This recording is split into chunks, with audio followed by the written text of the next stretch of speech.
Olá, meu nome é Liana Cernilins, eu sou advogada, professora de Direito da Universidade Federal de Pernambuco e hoje nós estamos aqui para falar sobre a existência ou não de fundamentos jurídicos para o pedido de impeachment da presidenta Dilma. O primeiro passo é compreender a denúncia. A denúncia foi subscrita pelos juristas Hélio Bicudo, Janaína Pascoal e Miguel Reale Júnior. Posteriormente, a Ordem dos Advogados do Brasil também apresentou ao presidente da Câmara dos Deputados, Eduardo Cunha, um pedido de impedimento da presidenta Dilma. Essas denúncias têm dois fundamentos principais. Em primeiro lugar, a denúncia versa sobre as chamadas pedaladas fiscais. Em segundo lugar, a denúncia versa sobre decretos autorizadores de créditos suplementares que teriam simulado um superávit orçamentário. Então, antes de tudo, é também importante compreender sobre o que a denúncia não versa. A denúncia não versa sobre nenhum ato de corrupção praticado, eventualmente, pela presidenta Dilma. A denúncia também não versa sobre nenhum fato envolvendo a Operação Lava Jato. E, finalmente, a denúncia também não versa sobre nenhum conteúdo de gravações telefônicas que recentemente foram vazadas de modo ilegal.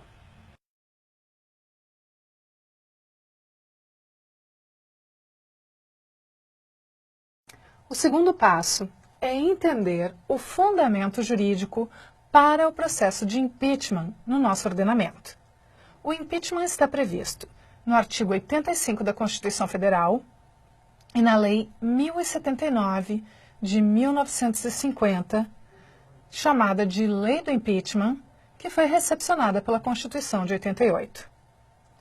O pedido de impeachment contra a presidenta Dilma está fundado em uma suposta violação à lei orçamentária, que é uma das hipóteses previstas pela lei do impeachment, e estaria configurada pela violação do artigo 36 da Lei de Responsabilidade Fiscal, que veda operações de crédito entre instituições financeiras estatais e o ente da federação que controla essas instituições. Esta prática, segundo a acusação, teria ocorrido pelas chamadas pedaladas fiscais. O que são pedaladas fiscais?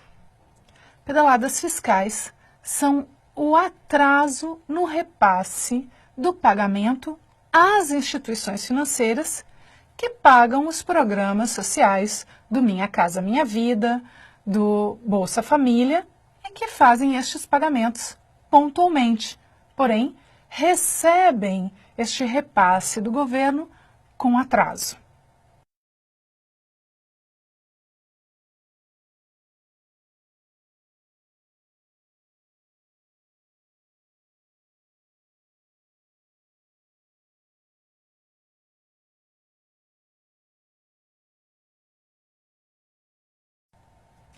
Para os denunciantes, este atraso configura uma operação de crédito. Operação de crédito esta que, como vimos, está vedada pelo artigo 36 da Lei de Responsabilidade Fiscal. Este argumento tem dois graves problemas. O primeiro grave problema é a equiparação entre a lei orçamentária e a Lei de Responsabilidade Fiscal. Como nós vimos, a lei do impeachment tem entre as suas hipóteses a violação à lei orçamentária. Porém, os denunciantes acusam a presidenta de ter violado a Lei de Responsabilidade Fiscal. Estas duas leis não são a mesma coisa. Ao passo que a lei orçamentária prevê despesas e receitas, a Lei de Responsabilidade Fiscal disciplina normas gerais de controle, gestão, fiscalização do orçamento. Obviamente, elas não podem ser tratadas como o mesmo diploma e, consequentemente, não é possível incidir a lei do impeachment com fundamento na violação da lei de responsabilidade fiscal. Isso seria mais ou menos a mesma coisa que condenar por roubo alguém que cometeu uma infração de trânsito. O segundo grave problema deste raciocínio é tratar as retenções temporárias para pagamento das instituições financeiras realizado pelo governo como operações de crédito, ou seja, como empréstimos. Estas retenções temporárias são atrasos no repasse do dinheiro para as instituições financeiras. Elas não são operações de crédito, não preenchem nenhum dos requisitos legais mínimos para que se configurem operações de crédito. É mais ou menos como você, no dia do pagamento do vencimento da sua conta de luz, deixar de pagar essa conta. Naturalmente, vão incidir juros, vai incidir correção monetária e, sem dúvida, a companhia elétrica faz jus ao seu direito de crédito. Mas o fato de você não ter efetuado o pagamento em dia não significa que você tomou um empréstimo com a companhia elétrica. Isso é completamente diferente de você ir a um banco e tomar um empréstimo para pagar a sua conta de luz. O fato de você pagar com um atraso não significa que você realizou uma operação de crédito com a companhia elétrica. O terceiro passo é compreender se está configurado o crime de responsabilidade, que, como nós vimos, está disciplinado pela lei do impeachment. A lei do impeachment não prevê, entre as suas hipóteses de configuração, nenhuma modalidade culposa. Exige-se, portanto, o dolo. Dolo é a intenção de fraudar e de causar prejuízo. Portanto, para sabermos se está configurada crime de responsabilidade, nós precisamos indagar a intenção da presidenta quando da prática das pedaladas fiscais, ou seja, do atraso no repasse do pagamento às instituições financeiras. Para isso, nós também temos que entender que o contexto das pedaladas fiscais se deu dentro de um cenário de crise econômica internacional. O governo se viu impedido de honrar as suas obrigações financeiras pontualmente. Porém, optou por não atrasar o pagamento dos benefícios dos programas sociais, em especial Bolsa Família e Minha Casa Minha Vida. Optou por atrasar o repasse às instituições financeiras, mas garantir o pagamento pontual dos benefícios. Será que nós podemos configurar isso como intenção de fraudar? Será que isso é suficiente para se caracterizar crime de responsabilidade?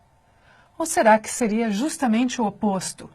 Irresponsável seria atrasar o pagamento destes benefícios quando havia outras formas de administração desta crise econômica.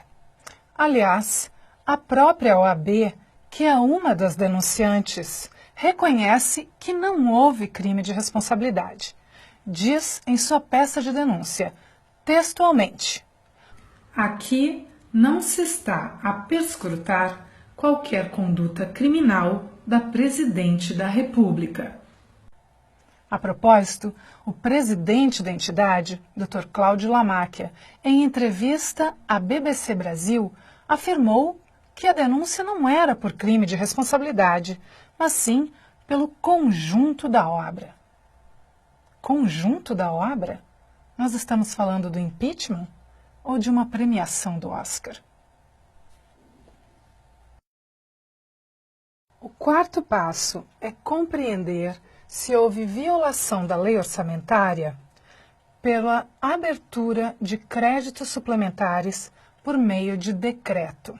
A Lei Orçamentária Anual autoriza a abertura de créditos suplementares desde que tenha sido respeitada a meta primária.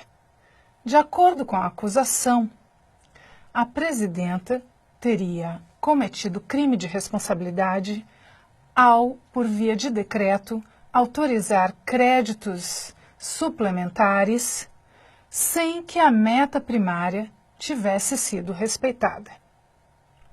Para entendermos esse argumento, nós precisamos também compreender que o orçamento é uma previsão de receitas e despesas, que esta previsão é feita ao final do exercício anterior, ou seja, ao final do ano anterior. E como uma previsão para o futuro, pode ser frustrada pela realidade. É exatamente por causa desta possibilidade de frustração que a lei orçamentária admite a possibilidade de abertura de créditos suplementares. Estes créditos suplementares farão ajustes nas rubricas que foram previstas pelo orçamento. Ocorre que a própria meta primária pode também ser alterada com autorização do Poder Legislativo. Foi exatamente isto que ocorreu. A abertura de créditos suplementares e a alteração da meta primária com autorização do Poder Legislativo. Ocorre que a autorização do Poder Legislativo para a alteração da meta primária ocorreu posteriormente à abertura dos créditos suplementares. A denúncia entende que este atraso entre a abertura dos créditos suplementares e a autorização para a alteração da meta primária configuraria crime de responsabilidade da presidenta. Esse argumento, porém, não pode prosperar. E não pode prosperar porque o orçamento é regido pelo princípio da anualidade.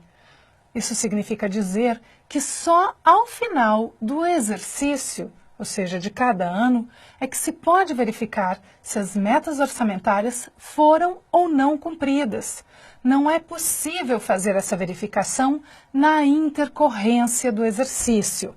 Logo, se ao final do exercício a meta primária foi alterada, isso significa que a condição imposta pelo artigo 4º da LOA foi também cumprida, como foi o caso. O quinto passo é verificar a jurisprudência do próprio Tribunal de Contas da União, que sempre tolerou a prática, tanto das pedaladas fiscais, quanto da abertura de créditos suplementares, práticas estas que foram largamente utilizadas por ex-presidentes. Por exemplo, o ex-presidente Fernando Henrique Cardoso expediu mais de 100 decretos para a abertura de créditos suplementares e sempre teve as suas contas aprovadas. O TCU aprovava as contas dos presidentes que praticavam estes atos por entender que estas eram irregularidades sanáveis.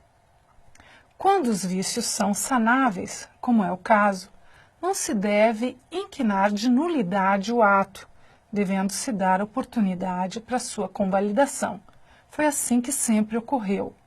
Como nós não podemos surpreender ninguém com um novo entendimento, caso o Tribunal de Contas da União venha a mudar o seu entendimento, este entendimento não pode vincular atos passados. Ele somente pode vincular novas interpretações e aplicações do direito. Como nós vimos, não existe fundamento jurídico para imputar crime de responsabilidade à presidenta e seu consequente impedimento. Impeachment, sem fundamento jurídico, é sim golpe. Não um golpe à presidenta, mas um golpe à República, um golpe à democracia, um golpe à legitimidade dos 54 milhões de votos que a mandatária teve, mas também um golpe aos 51 milhões de votos que saíram vencidos nas últimas eleições. Abrir mão da democracia, fragilizar as regras que disciplinam o Estado democrático de direito, é abrir mão da segurança jurídica e ficar vulnerável à incerteza política. É não saber mais quando nós poderemos exercitar legitimamente o nosso direito de voto e o nosso direito de discordar dos nossos governantes.